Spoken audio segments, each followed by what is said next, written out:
For antiwar.com and Chaos Radio 95.9 FM in Austin, Texas, I'm Scott Horton. This is Anti-War Radio. Sometimes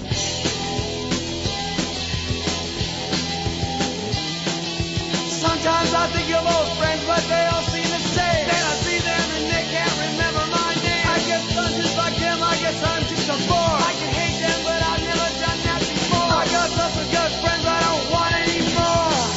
All right, my friends, welcome back to Anti-War Radio.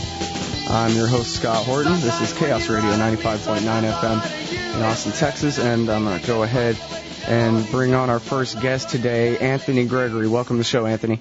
Hi, Scott. Good to be on your show, as it always is.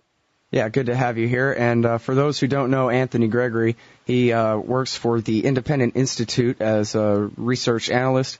He writes for LouRockwell.com, the Future Freedom Foundation, the Libertarian Enterprise, Liberty Magazine, Antiwar.com, Strike the Root, and probably a couple other places that I forgot to mention as well. And it's all libertarian purity. Great stuff. And, I wanted to talk with you, Anthony, about the armed robbery I walked in on yesterday, and cops and criminals and police matters and anarcho-capitalism and all that kind of stuff, but it seems a bit self-indulgent to me. So if it's okay with you, I thought maybe I could just get your expert opinion on Ron Paul's campaign, various issues associated with it. Of course, being that this is associated with antiwar.com, we're not endorsing anybody. This is simply, like analysis. The Ron Paul candidacy, I think, is it's blowing up on the internet. It's catching a lot of attention since the debate last week, and so I'd like to ask you all about that. But if it's all right with you, I'd like to go ahead and play some clips from that debate last week and give people in the Chaos Radio audience who did not hear the debate a chance to hear some of the answers that Ron Paul gave to Chris Matthews' questions. Is that all right with you, Anthony? Sure. I should also note that, like you guys at Anti-War, I'm not in any position to endorse, and I wouldn't endorse, but I'm very happy to talk about any developments where the ideas that I hold so dear come through in a public forum. All right. So here's some clips from the first GOP presidential debate. Congressman Paul, you voted against the war. Why are all your fellow Republicans up here wrong? That's a very good question, and you might ask the question, why are 70% of the American people now wanting us out of there, and why did the Republicans do so poorly last year? So I would suggest that we should look at foreign policy. I'm suggesting very strongly that we should have a foreign policy of non-intervention, the traditional American foreign policy and a Republican foreign policy. Throughout the 20th century, the Republican Party benefited from a non-interventionist foreign policy. Think of how Eisenhower came in to stop the Korean War. Think of how Nixon was elected to stop the mess in Vietnam. How did we win the election in the year 2000? We talked about a humble foreign policy, no nation building, don't police the world. That is a conservative, it's a Republican, it's a pro-American, it follows the Founding Fathers, and besides, it follows the Constitution. I tried very hard to solve this problem before we went to war by saying, declare war if you want to go to war, fight it, and win it. But don't get into it for political reasons or to enforce UN resolutions or pretend the Iraqis were a national threat to us. It's time. Let's go ahead and stop it right there. Ron Paul's first answer. I actually kind of resent the fact that the first question they asked him is why everybody else got it wrong. What the hell kind of question was that? But I think he did a pretty good job of answering it, Anthony. Sure. I mean, the thing to remember is that Ron Paul is running as a Republican on kind of this program of reviving the old right spirit of Robert Taft, Mr. Republican, in the old days, way back a long time ago, in the 1990s, the Republicans used to talk about more restrained foreign policy, constitutional limits on executive power abroad and at home, and they were, skeptical of Clinton's interventions in the Balkans. At least the better Republicans were. And there is truth to this idea that for much of the 20th century, the Democrats were so much worse such big warmongers that the Republicans were, in comparison, better. But, you know, he is kind of, working within the Republican framework. So it was a very good answer given that. I think it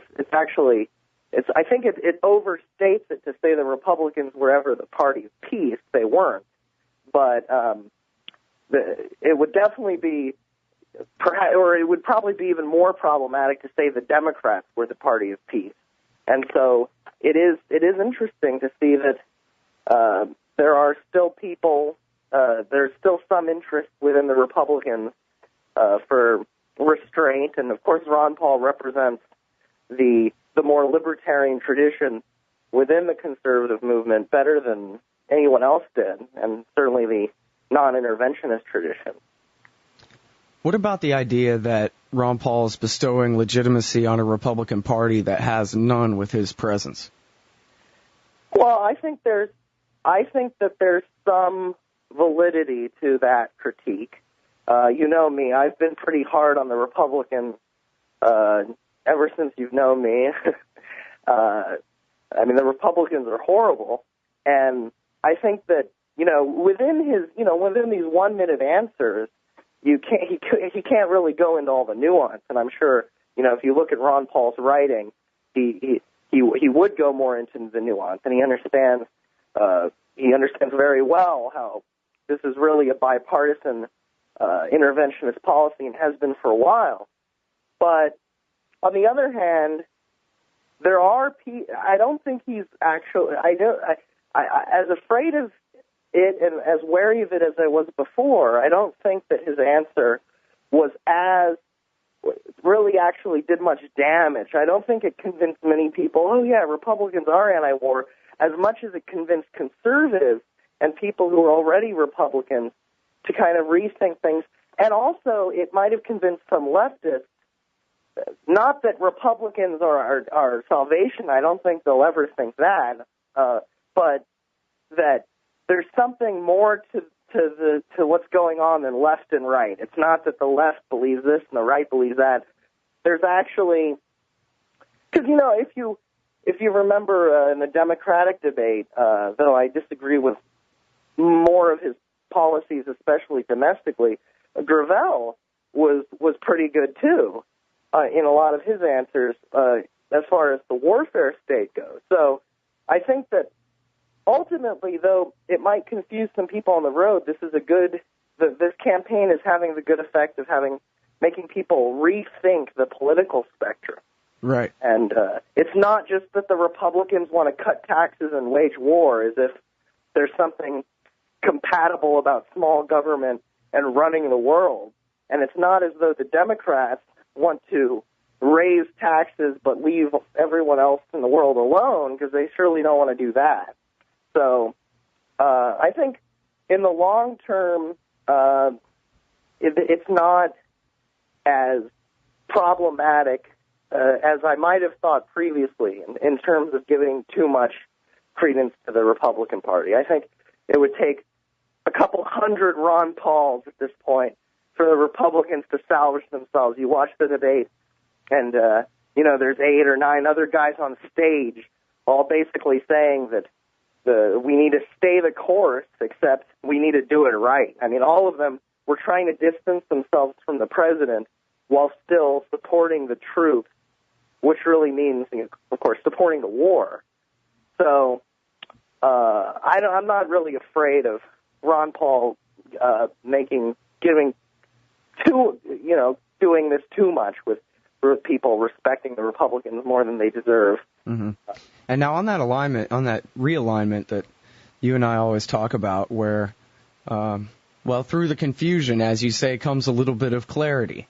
Wow, each party has one guy who's really opposed to the current situation, and and all the rest of them support the status quo, that kind of thing. If you Google Ron Paul and Mike Gravel's name already, there's dozens and dozens of sites saying, we'd like to see a unity ticket of these two guys running together, and all kinds of things like that. And I'm actually reminded of something that I read of Justin Raimondo's back when I first started reading antiwar.com well, again anyway, in 2003, I guess, or maybe 2002, where he said, there's a lot of young people in this country who do not like the Republicans, do not like the warfare state, do not like the destruction of their Bill of Rights that they grew up believing they were going to have, throughout their life.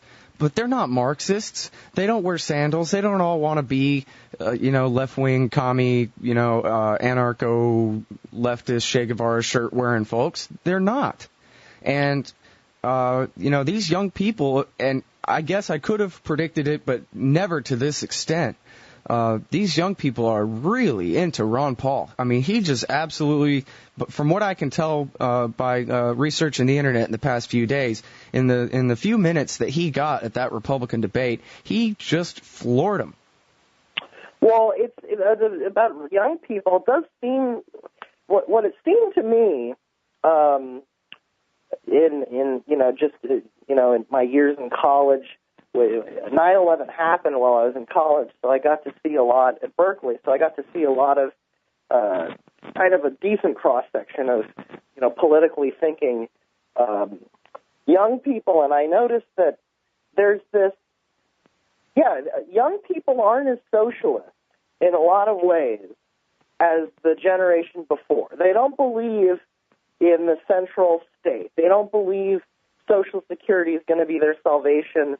They believe, I mean, not as much as you and I do, but they believe that the market can do good, that though it's imperfect in their eyes and they don't understand why it has these problems, that it really is the source of wealth more than the government. And the irony is, it seemed to me that, if anything, my generation, your generation, whatever, were more pro-war than our parents' generation, because they didn't have something like Vietnam syndrome in their memory to realize how bad it could be. They were, if anything, kind of more right-wing in a lot of ways, though not on all social levels or social issues. But now it's kind of backlash because of the war.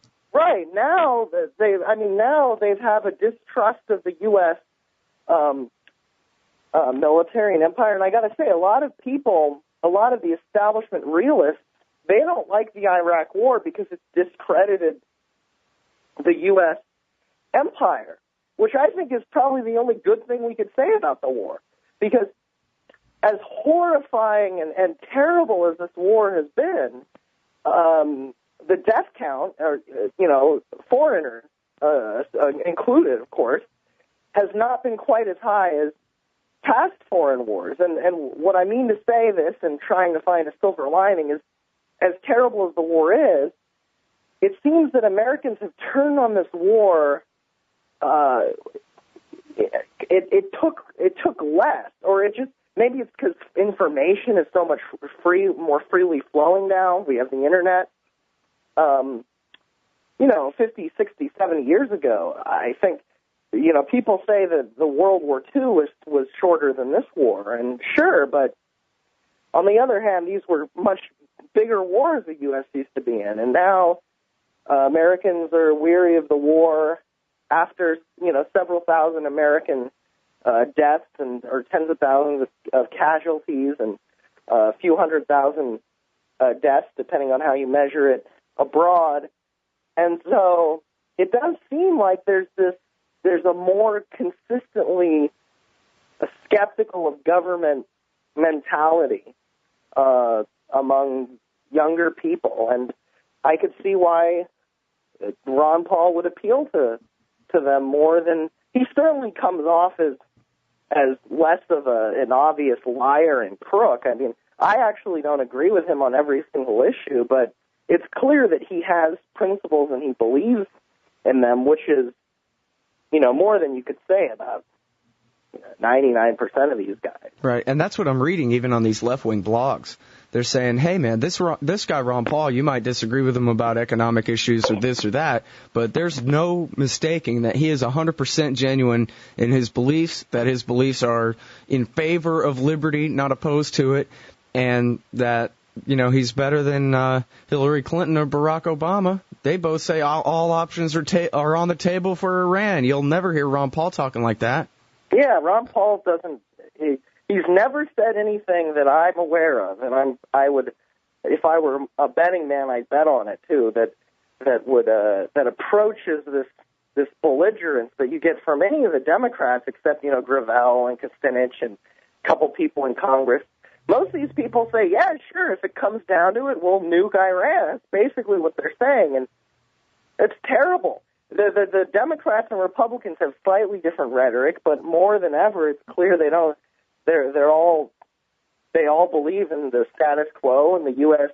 continuing to try to run the world. And it seems like, the progressive blogs, some of them, they're praising Ron Paul, and Counterpunch, Alexander Coburn, who is probably by one of my favorite lefties on journalists, and that's not faint praise. I actually like a lot of lefty journalists, but it's a great outfit and a great journal, and he pointed out that Gravel and Paul were the only ones who seemed to get it, or they represented the strains in both the mainstream left and right that get it.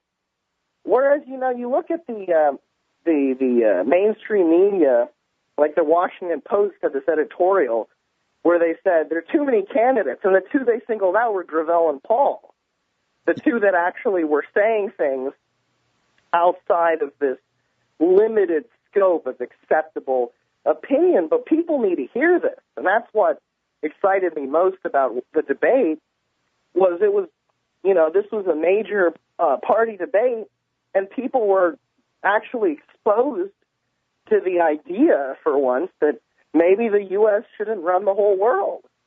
Maybe the U.S. shouldn't police the world. Maybe it's hard to have the small government that conservatives claim they want if the U.S. government is big enough to rule the entire planet. No, you don't say. I have to tell you, too, I think I kind of enjoyed that Washington Post article where they singled out Gravel and Paul. It's so transparent what they were trying to do there.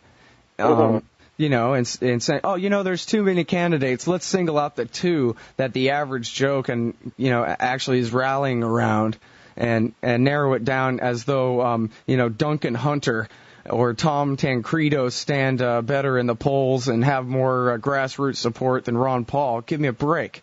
And I kind of like that because it shows just, the Washington Post personified just squirming there because the Internet is making them less and less relevant. They want to control our debate, and they can't anymore. And, I have to say, you think of like Chris Matthews or any of these people who run these stations. Of course, ABC News was trying to keep Ron Paul out of their poll to no avail. They were besieged.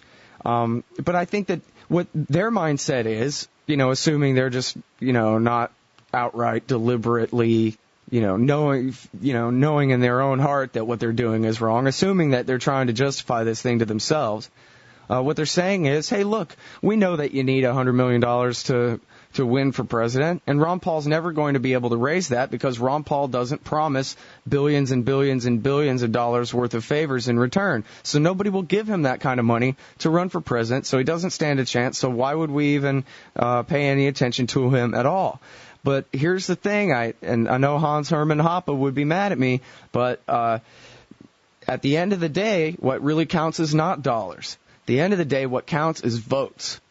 And if the masses of American people want Ron Paul to be their Republican nominee, then they're going to get it. If they turn out and show up and demand it, doesn't matter how rich or poor they are. Well, sure. I've been having trouble getting too excited about the prospects of making even a huge dent because I think the system really is rigged. I think, I don't want to sound too cynical, but I think Emma Goldman said that if voting could change anything, they'd outlaw it. And, of course, if the masses really rose up and wanted something like this, wanted peace and freedom, we would get it, or the government would have to back down. But it's not going to, I don't think it's going to just happen in one election cycle where America goes from empire. I mean, it could. History is filled with miraculous events, but I think it's really going to take educating the public as to the problems of empire. And there was a huge victory for that effort with this debate, I thought. Yeah. And it is being reflected in his support, but I don't think that, I hate sounding so pessimistic. Yeah, well, and I didn't mean to sound too optimistic either. The fact that all of the mainstream liberals and mainstream conservatives who run the media, it's not right-wing wacko, far-right people or far-left people. It's really just, there's this moderate centrist tyranny in America, the center, where, the furthest right you'll go is saying, yeah, maybe we should have civil unions, but no gay marriage. And then on the left you'll hear, well, I'm not sure about gay marriage, but we should definitely have civil unions. That's really that was like just one issue where Kerry and Bush represented the left and right, supposedly.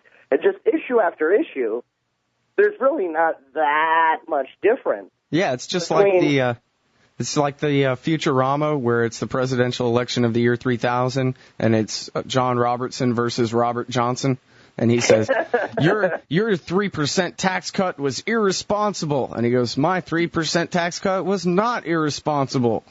And that's their debate. Well, they're exact clones of each other, of course, in Futurama.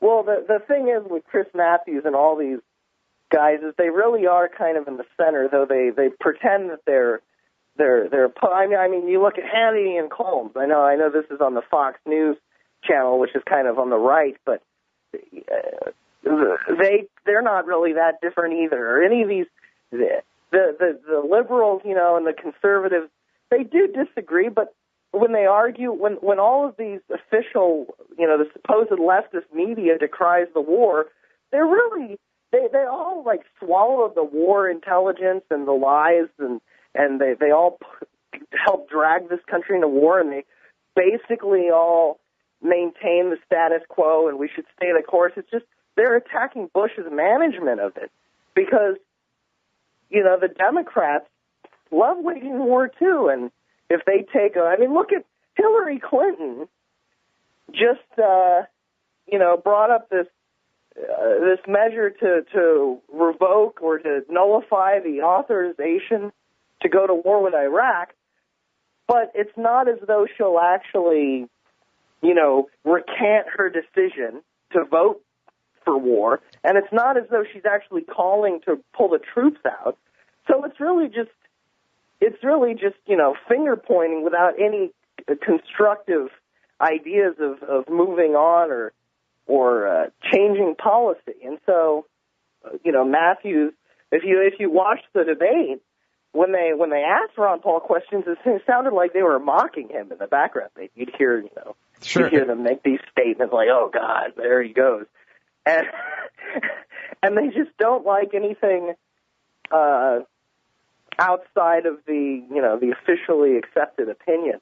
Yeah, and you're right. It is the centrists who are not the moderates, but the extremists, the people who are, only moderately for using force in this or that given situation are on the far left and the far right. Now, there are totalitarians and extremists on the far left and the far right, but the center is nothing but people who agree that government ought to do anything and everything. Oh, sure, yeah. The moderate or the centrist, I know you're the people. You supposedly the problem with America is too much bipartisanship. We got the far left and the far right, and there's no cooperation. I think this is almost the opposite is true. Yeah, you've got a lot of people. It's not like Giuliani believes in free markets. It's not like Hillary believes in peace or civil liberties. They all believe in roughly the same agenda. They all believe in the $3 trillion, Leviathan trying to run the world and micromanage everyone's lives. They just disagree on, should this budget increase by 8% or 6% a year? Yeah. Should we send 20,000 more troops or 25,000 more troops? Yeah, should we focus on crystal meth or cocaine busts this year? Yeah, this year. Yeah. And hey, let's play some more clips of Ron Paul for the good people here. Okay. Immigration, one of our prize guests here today, Governor Schwarzenegger, looking this man in the eye, answer this question. I'm going to go down the line, starting with Governor Romney. Should we change our Constitution, which we believe is divinely inspired? Yeah, listen here. Listen to Chris Matthews say, "Oh God," under his breath and mock Ron Paul's answer. Cuba, great patriot, senator from Florida, and Arnold Schwarzenegger to stand here some night. Congressman. I'm a no because I am a strong supporter of the original intent. Oh, God. Okay. Congressman Paul, Pete from Rochester Hills, Michigan, wants to ask you this. If you were president, would you work to phase out the IRS? Immediately. That's what they call a softball. And you can only do that if you change our ideas about what the role of government ought to be. If you think the government has to take care of us from cradle to grave, and if you think our government should police the world and spend hundreds of billions of dollars on a foreign policy that we cannot manage, you can't get rid of the IRS. But if you want to lower taxes, and if you want the government to quit printing the money to come up with the shortfall and cause all the inflation, you have to change policy. Dr. Paul, how do you reconcile this moral leadership kind of role of conservatism with the very libertarian strain of conservatism, the Barry Goldwater conservatism that you represent? How do you put together what he just said with what you believe in a unified national purpose? Well, you do it by an understanding what the goal of government ought to be. If the goal of government is to be the policeman of the world, you lose liberty. And if the goal is to promote liberty, you can unify all segments. The freedom message brings us together. It doesn't divide us. I believe that when we overdo our military aggressiveness, what it does, it actually weakens our national defense. I mean, we stood up to the Soviets. They had 40,000 nuclear weapons. Now we're fretting day in and day night about third world countries that have no army, navy, or air force, and we're getting ready to go to war. But the principle, the moral principle, is that of defending liberty and minimizing the scope of government. And I'm sorry, we have to go on. We have to go on. Congressman Paul, Bob Hussey from Minnesota writes that perhaps the most important skill a good president must have is the ability to make good, sound decisions, often in a crisis situation. Please cite an example when you had to make a decision in crisis. I wonder if he's referring to a political decision like running for office or something like that. I guess in medicine I made a lot of critical decisions. I mean, you're called upon all the time to make critical life-saving decisions. But I can't think of any one particular event where I made a critical decision that affected a lot of other people. But I think all our decisions we make in politics are critical.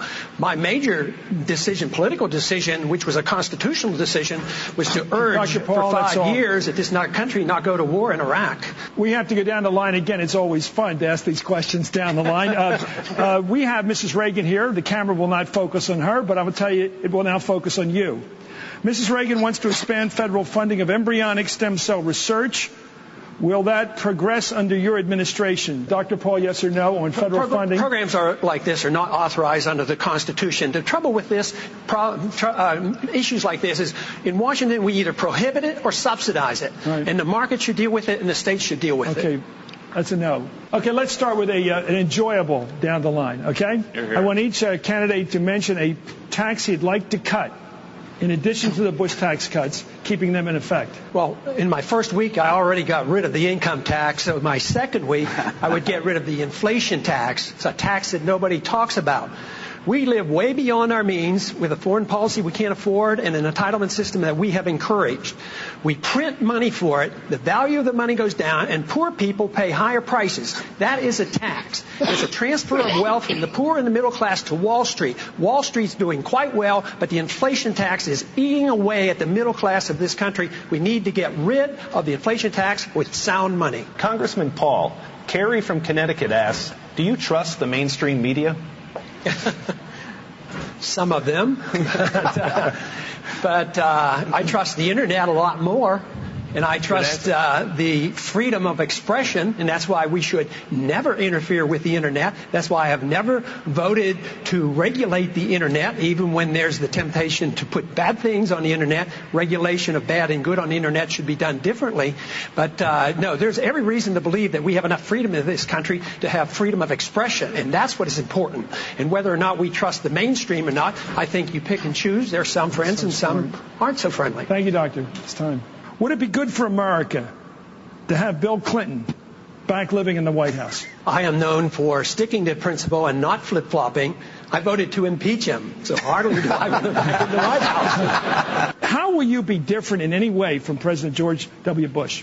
I certainly would continue on my earlier theme that foreign policy needs to be changed. Mr. Republican, Robert Taft, we have a statue of him in Washington. He advocated the same foreign policy that I advocate. I would work very hard to protect the privacy of American citizens, being very, very cautious about warrantless searches, and I would guarantee that I would never abuse habeas corpus. All right. So, there you go, Anthony. I'm sorry, I was only going to play one or two of those at a time and then talk about them, but I just had so much fun listening to that, I figured I'd go ahead and let it play for the people who didn't get a chance to hear his answers in the debate. And well, there's one more answer that he gave that I thought was really good that wasn't there, and I've seen compilations of his answers online that didn't have it either, was on the national ID card. Oh, right. Ron Paul came out very strongly against it, saying, he'd never support a national ID card, that in the free country you're not supposed to be, it's not supposed to be like your papers, please. And the great thing about it was pretty much all the Republicans had in one way or another defended the idea of a national ID card, what they called a tamper-proof card, because, the same government that can't protect it, that can't put out a fire on its own, the Pentagon for several hours is going to have a tamper-proof card for all of us. But then after Ron Paul came out strongly against it, they all started changing their tune, saying, I didn't believe that there should be any national ID card for citizens, just for illegal aliens. And this doesn't even make sense, because how's the government, first of all, there's not going to be a national ID card just for people who aren't, theoretically supposed to be in the nation. It just doesn't make sense. What are they going to do? How are they going to locate all these people? If they can locate them, what's the purpose of giving them a card? Right. And they're really just dishonest. They do want a national ID card. We're basically on our way with the Real ID Act, which they pretty much all supported. Right. So, but no, and all of those other answers, I especially like Paul's answer. Wait, on the national ID, I want to stay on that for a second, where basically he was at the end of the line, and they all endorsed it, and then he said, no, we should never have a national, well, he never talks like that. We should never have a national ID, that's not how to have freedom, etc. And then all the other guys basically on their next question said, one word answer or 2 word answer to the next question, and then said, oh, on that national ID card thing, I never said anything about national ID, that's not what I meant. And so it was very clumsy backtracking and quite comical, and it's something that it wasn't just the national ID, but sort of all through that debate, you could tell that some of the, John McCain and Giuliani are too far beyond help. But I think you could tell that some of the other candidates were realizing that, hey, this guy Ron Paul is really showing us up with his actually principled answers, and they all were sort of, belatedly trying to copy him and sound like him through the debate, especially toward the end. Yeah, they realized they overstepped it, because they figured if they all agreed on the national ID card, then they wouldn't lose any support from anyone in the Republican Party who actually still does want to live in a semi-free country. So he really got them. That was one of my favorite moments. But I also liked the clips he played. I really liked his discussion of inflation and how you can't have this low taxes and a small government and empire. And I like that he kept stressing this at the Republican debate, how he kept going back to foreign policy. There's so many issues on which he could have found more excuses to talk about them that would have appealed to conservatives, because he's such a champion of free markets, gun rights.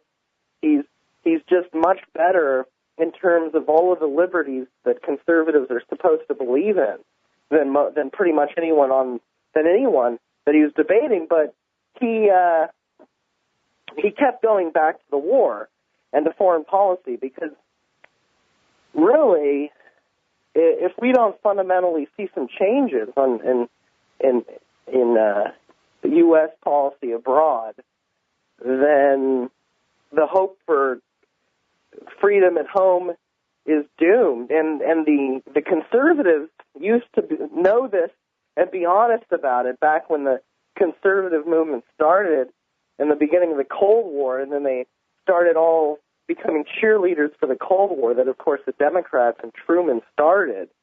Then they became even bigger Cold Warriors than the Democrats, and they admitted, yeah, free enterprise, we can't really have that until the communists are gone.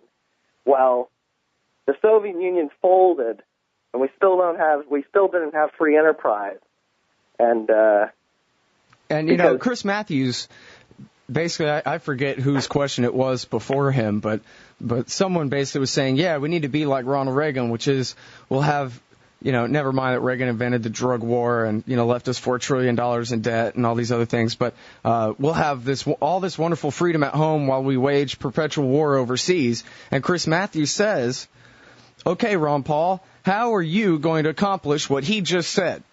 How are you going to wage perpetual war overseas and have freedom here? And Ron Paul's answer was, I'm not, and you're not either. And as long as we have perpetual war, you are going to lose your freedom. And is that in doubt? Does anybody doubt now the aphorism that war is the health of the state? Does anybody doubt that? Can we not all see the Patriot Act, the Department of Homeland Security, the new National Intelligence Director, the Military Commissions Act, revisions to Posse Comitatus and the Insurrection Act, the detention of Jose Padilla, an American citizen, and his torture by the U.S. Navy? I think it's pretty obvious that even when the war is 5,000 miles away from here, that we lose our freedom. And Ron Paul made that point very clear. Well, sure, and you know, the federal government is about 50 or more % bigger than it was when Bush took power.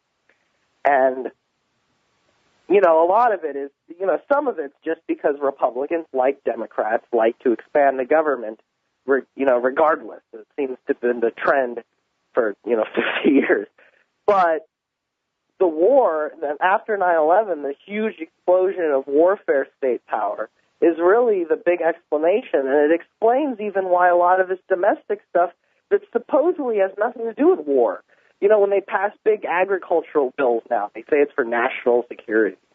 They'll pass these huge entitlement programs, and the Republicans have been going along with Bush's agenda for just big government in all directions because he is, after all, the commander-in-chief.